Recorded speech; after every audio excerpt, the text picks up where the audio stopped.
Welcome. Attention, please. Welcome aboard. Welcome to the No Comfort Zone podcast. It's time to get out of your comfort zone and live on purpose. Broadcasting to the world from Rockford, Illinois. This is your wake-up call. Warning. You are the solutions to all your problems. Stop thinking average. Become the hero version of yourself. Every day, every time, without fail, no exceptions. It all matters. You've entered the No Comfort Zone. It's time for a reality check. Hey, welcome back. This is Dan, the No Comfort Zone guy. And I am looking today at how I categorize things. And I'm categorizing things basically in fours. Fours are an easy number for me to work with because when I have four, it actually fits pretty easy into my blueprint. So anytime that I put something into a category, I try to do it in fours. It's easy for me to explain. From the sales process that I teach, it's a 4-step sales process, to becoming a speaker and how to speak. I do a 4-step for relationships, to handling your emotions, to getting healthy lifestyle, like a eating and exercising type of thing. I always do it in fours. So with that being said, categorize things into fours. There's some severity here. What I'm going to talk about is that there's people out there that actually don't feel anything. They have feelings and emotions. They're just they're just kind of so stuck and so sedated. What I would say, they're kind of asleep, and those are the people that aren't really experiencing the most out of life. And then there's people that have, a little bit of an emotional, up and down, but there's really no passion in their life, and they experience, I'm kind of like stuck. Is this it? Is this the rest of my life? It's where I'm going. And then there's the other people, and I fell into this category for I would say a pretty long time. And this is the category of I'm letting my emotions run my life, meaning extremely happy at times, extremely sad. No, not bipolar, but just letting my emotions really get the best of me, and the emotions controlling my life, which turned into temporary depression, anxiety, frustrated, overwhelm, all of those things, procrastination, lack of movement. I mean, there's times I would sit, not catatonic, but there's times I would sit for hours and just dwell. Because I was paralyzed by my emotions and everything was stuck in my head. And then and that can get pretty bad in that space. And I was in that space for a while, and I had to learn how to cope and get out of it. But then there's the end, and that's the last one, and that's suicide. That's where you just can't deal anymore. And your way of coping is, I'm going to end it all. And with suicide rates being as high as they are, there's a total disconnect. And what I do is I actually coach people. I help people. I try to interact with people to get them so that they can live a balanced life with good feelings and good emotions and good activities, and maybe changing a few habits, but also getting the behaviors so they can quit being so uncomfortable. So they can quit being comfortable.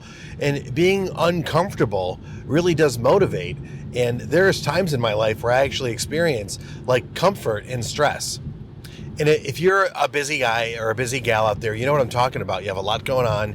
You have many things happening in your life, and you need to slow down a little bit, and that's uncomfortable. It's uncomfortable for me to sit still. It is but I have to do it. I have to wind down. I have to force myself, and I'm glad that I do, to recharge. There's a lot of ways to do that, but then there's also times when it's hard to. I'm down. What do you call it? I'm lowering my RPMs. I'm downshifting. I'm actually getting to the point where I'm relaxing, and then I like to stay relaxed.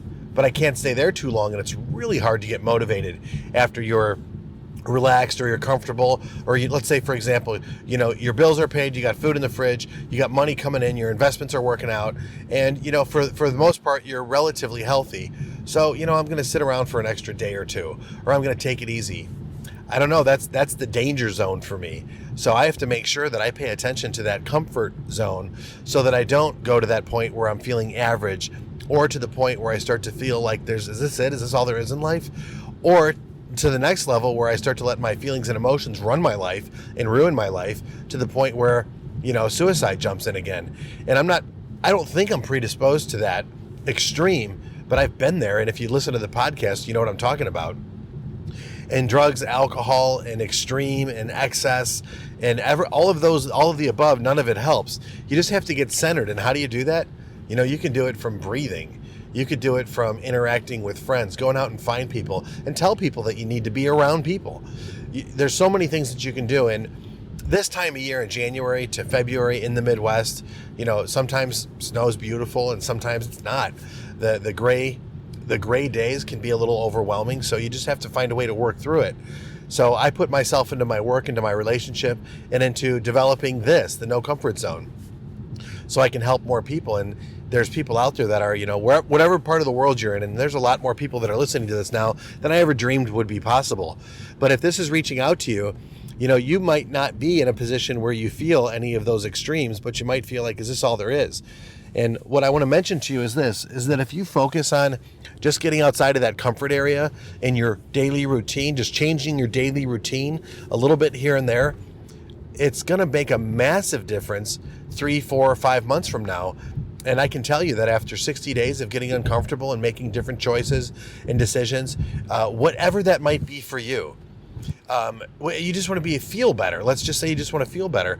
Well, if you focus on the way that you feel and you get centered and you realize that you're going to be good to other people, well, that feeling's going to come back. If you give of yourself, you'll start to feel better.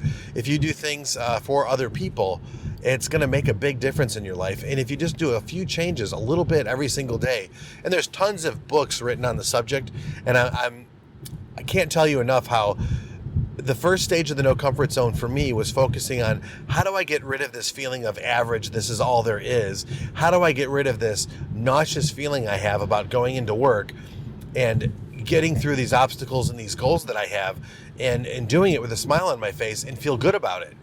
That was really a tough thing to do.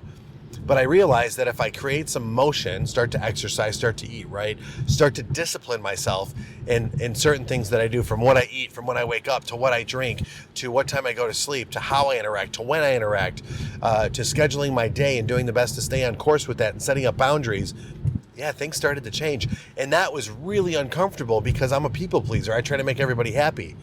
But after a long time of doing this, few years, I wasn't happy. Everyone else wasn't happy either. Passive is not a good thing. I read something on social media today, and it was about a woman's point of view where she saw an elderly person in the grocery store ask questions to one of the clerks. And as busy as the clerk was, pointed with their arm, it's over in aisle 6, it's in the middle, and the guy was obviously an elderly man, and he was lost, and he was having a hard time finding things. So the woman left her grocery cart. She went and helped the man to find out what's going on. And everyone was too busy to acknowledge that this person, this older man, had fallen and cut himself. And then she walked him, basically helped him to his car, didn't know how to turn on his air conditioning, wasn't sure, kind of forgot how it worked. He told the young lady that his body was failing him on a daily basis. And she sat with him for a minute and just acknowledged that, this was a person that needs help. And all the people were too busy to acknowledge it. And it really hit home with me, because that's really what the No Comfort Zone is, to change the reality for the people around you. You have to become aware. And if you can get control of your emotional state and learn how to start winning again with your emotions, and you're going to have to put some boundaries and some disciplines in, and the No Comfort Zone Blueprint can help you with that. And what I want to do is just let you know is that it's not easy out there, but I do believe in you. I believe that you can have a better life than you're currently living, no matter where you are, no matter what country you're in. And if you decide that you want a little bit more help, or you want to connect, just do something super small. 2 things. I'm going to ask you to like, rate, review, and share my podcast. Do the best you can with that. I would greatly appreciate it. I need as many reviews as I can possibly get. And I also want you to go to thenocomfortzone.com or go to Dan@thenocomfortzone and let me know who you are. Tell me that, hey, I'm listening. Tell me who you are. Tell me where you're at. Problems, no problems. Just tell me who you are. I live in India. My name's Sandeep, and I have 2 children, and this is what I do for a living. I would love to connect with you. And if it's an easier way for you to do that via email, do that. I would love to connect with you, and I will respond back to you. I'm actually the person that'll get that email, and the email will come back from me. Or go to the Blueprint and download it. And I'm going to be doing a new video that'll help you to understand the Blueprint, and I'll do it in segments so you can click on certain points to learn certain things. Because the Blueprint, I know this, will help you get out of your comfort zone and help you start living on purpose. say goodbye. Want more of the No Comfort Zone? You can follow Dan on Instagram and Twitter at No Comfort Zone 1. Bye. Or on the web at thenocomfortzone.com. Bye-bye. Bye-bye. Thanks for listening to the No Comfort Zone podcast. Bye-bye. Bye-bye.